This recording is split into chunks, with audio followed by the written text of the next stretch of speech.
লজ্জার ইতিহাস গড়েছে ব্রাজিলের অনূর্ধ্ব-20 দল।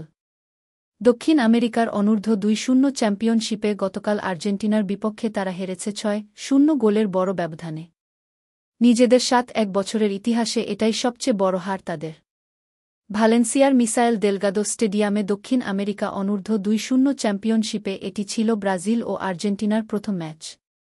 শুরুতেই আর্জেন্টিনাকে ইয়ার সুবিয়াব্রে এগিয়ে নেওয়ার পর ব্যবধান দ্বিগুণ করেন এচেভেরি। এরপর আত্মঘাতী গোলে ব্যবধান আরও বাড়ে। বিরতির পর ব্রাজিলের জালে বল পাঠান অগাস্তিন রুবের্তো, এচেভেরি ও সান্তিয়াগো হিদালগো। জাতীয় দলের যে কোনো স্তর, অনূর্ধ্ব-15 থেকে সিনিয়র দল, বিবেচনায় ব্রাজিলের বিপক্ষে এটাই আর্জেন্টিনার সবচেয়ে বড় ব্যবধানের জয়। এর আগে 1940 সালে রোকা কাপে ব্রাজিলকে 6-1 গোলে হারিয়েছিল আর্জেন্টিনা জাতীয় দল। আগামী সেপ্টেম্বরে চিলিতে অনুষ্ঠিত হবে অনূর্ধ্ব-20 বিশ্বকাপ। সেখানে দক্ষিণ আমেরিকার চ্যাম্পিয়নশিপ থেকে জায়গা করে নেবে 4 দল।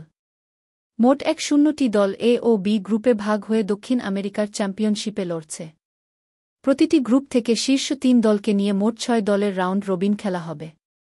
সেখান থেকে শীর্ষ 4 দল জায়গা পাবে বিশ্বকাপে।